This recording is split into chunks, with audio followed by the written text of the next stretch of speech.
Hi Mark, I'm Nancy, and my number is 42.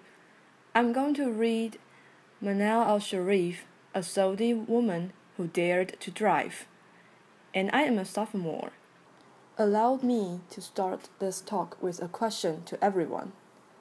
You know that all over the world, people fight for their freedom, fight for their rights. Some battle oppressive governments, others battle oppressive societies. Which battle do you think is harder? Allow me to try to answer this question in a few coming minutes. Let me take you back 2 years ago in my life. It was the bedtime of my son, Abudi. He was 5 at that time. After finishing his bedtime rituals, he looked at me and he asked a question. Mommy, are we bad people? I was shocked. Why do you say such things, Abudi? Earlier that day, I noticed some bruises on his face when he came from school. He wouldn't tell me what happened, but now he was ready to tell. 2 boys hit me today in school.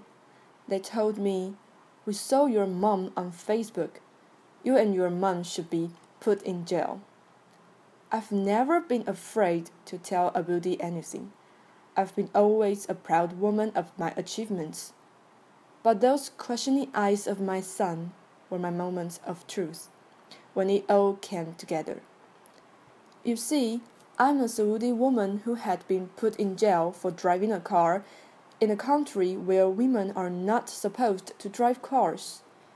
Just for giving me his car keys, my own brother was detained twice, and he was harassed to the point he had to quit his job as a geologist, leave the country with his wife and 2-year-old son.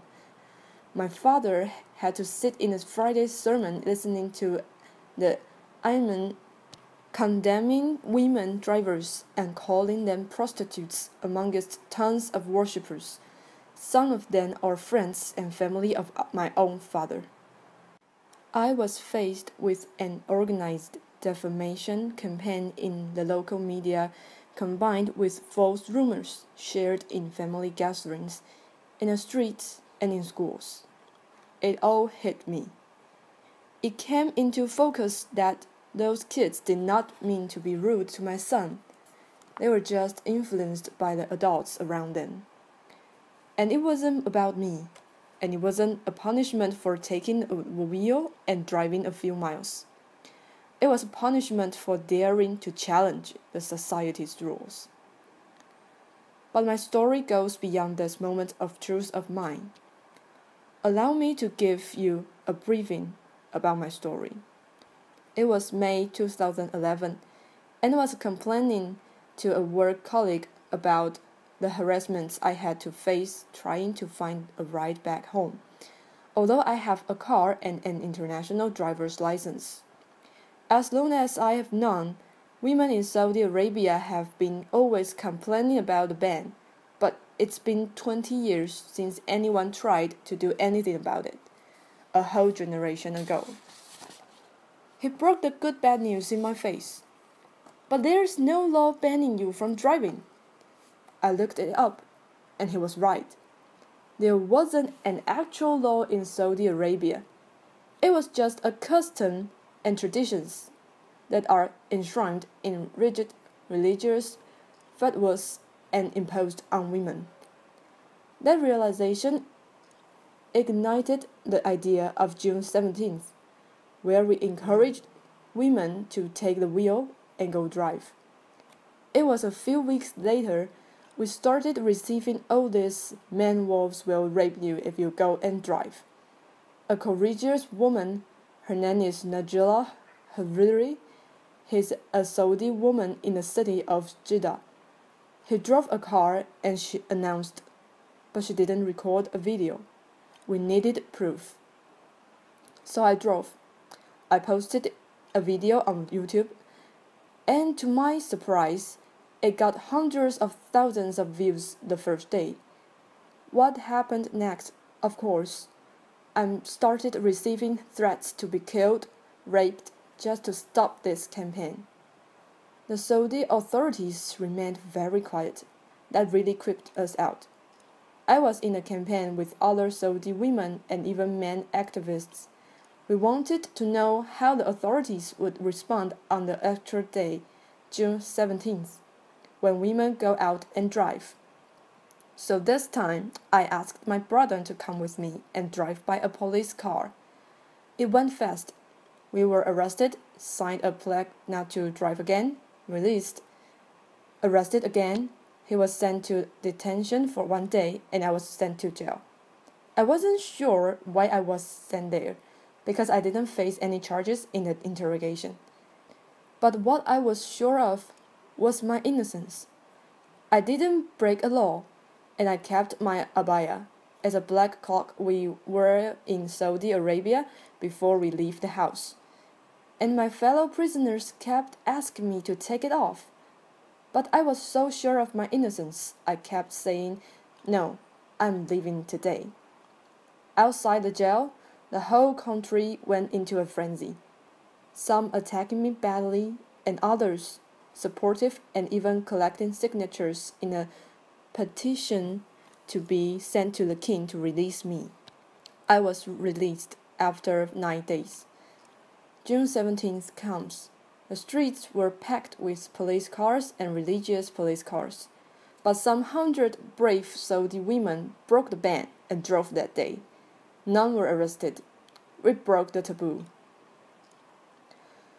So I think by now, everyone knows that we can't drive, or women are not allowed to drive in Saudi Arabia, but maybe few know why. Allow me to help you answer this question. There was this official study that was presented to the Shura Council. It's the consultative council appointed by the king in Saudi Arabia, and it was done by a local professor, a university professor. He claims it's done based on a UNESCO study, and the study states the percentage of rape, adultery, illegitimate children, even drug abuse, prostitution in countries where women drive is higher than countries where women don't drive. I know, I was like this. I was shocked. I was like, we are the last country in the world where women don't drive. So if you look at the map of the world, that only leaves 2 countries, Saudi Arabia and the other society is the rest of the world. We started a hashtag on Twitter mocking the study, and it made headlines around the world. BBC News: End of virginity if women drive. Saudi choleric warns.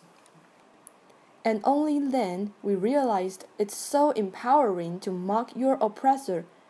It strips it away of its strongest weapon, fear. This system is based on ultra-conservative traditions and customs that deal with women as if they are inferior, and they need a guardian to protect them, so they need to take permission from this guardian, whether verbal or written, all their lives. We are minors until the day we die. And it becomes worse when it's enshrined in religious fatwas based on wrong interpretation of the Sharia law or the religious laws. What's worst, when they become codified as laws in a system, and when women themselves believe in their inferiority, and they even fight those who try to question these rules. So for me, it wasn't only about these attacks I had to face. It was about living 2 totally different perceptions of my personality, of my person. The villain back in my home country and the hero outside. Just to tell you, 2 stories happened in the last 2 years. One of them is when I was in jail. I'm pretty sure when I was in jail, everyone saw titles in the international media something like this during these 9 days I was in jail. But in my home country, it was a totally different picture. It was more like this. Manal al-Sharif faces charges of disturbing public order and inciting women to drive. I know. Manal al-Sharif withdraws from the campaign. That's okay. This is my favorite. Manal al-Sharif breaks down and confesses, "Foreign forces incited me." And it goes on, even trial and flogging me in public. So it's a totally different picture. I was asked last year to give a speech at the Oslo Freedom Forum. I was surrounded by this love and the support of people around me, and they looked at me as an inspiration. At the same time, I flew back to my home country and I hated that speech so much. The way they called it a betrayal to the Saudi country and the Saudi people. And they even started a hashtag called Oslo Traitor on Twitter. Some 10,000 tweets were written in that hashtag, while the opposite hashtag Oslo Hero, there was like a handful of tweets written. They even started a poll. More than 13,000 voters answered this poll, whether they considered me a traitor or not after that speech. 90% said yes, she's a traitor. So it's these two totally different perceptions of my personality. For me, I am a proud Saudi woman, and I do love my country. And because I love my country, I'm doing this. Because I believe a society will not be free if the women of that society are not free. Thank you. Thank you, thank you. Thank you, thank you. Thank you. But you learn lessons from these things that happen to you. I learned to be always there. The first thing I got out of jail, of course, after I took a shower, I went online. I opened my Twitter account and my Facebook page. I've been always very respectful to those people who are opining to me. I will listen to what they say, and I will never defend myself with words only. I will use actions. When they said I should withdraw from the campaign, I filed the first lawsuit against the General Directorate of Traffic Police for not issuing me a driver's license. There are a lot of people also, very big support, like those 3,000 people who signed the petition to release me. We sent a petition to the Shura Council in favor of lifting the ban on Saudi women, and there were like 3,500 citizens who believed in that and they signed that petition. There were people like that. I just showed some examples, who are amazing, who are believing in women's rights in Saudi Arabia and trying, and they are also facing a lot of hate because of speaking up and voicing their views. Saudi Arabia today is taking small steps toward enhancing women's rights. The Shura Council that's appointed by the king, by royal decree of King Abdullah. Last year, there were 30 women assigned to that council, like 20% of the council. The same time, finally, that council, after rejecting our petition 4 times for women driving, they finally accepted it last February. After being sent to jail or sentenced lashing or sent to a trial, the spokesperson of the traffic police said, "We will only issue traffic violation for women drivers." The Grand Mufti, who is the head of the religious establishment in Saudi Arabia, he said, "It's not recommended for women to drive. It used to be haram, forbidden by the previous Grand Mufti." So for me, it's not about only these small steps. It's about women themselves. A friend once asked me, she said, "So when do you think this women driving will happen?"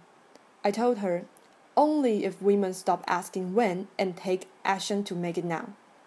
So it's not only about the system, it's also about us women to drive our own life, I'll say.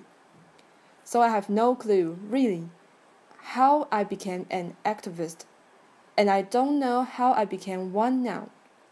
But all I know, and all I'm sure of, in the future when someone asks me my story, I will say, I am proud to be amongst those women who lifted the ban, fought the ban, and celebrated everyone's freedom. So the question I started my talk with, who do you think is more difficult to face, oppressive governments or oppressive societies? I hope you find clues to answer that from my speech. Thank you, everyone. Thank you, thank you. And thank you for your listening. Have a nice day.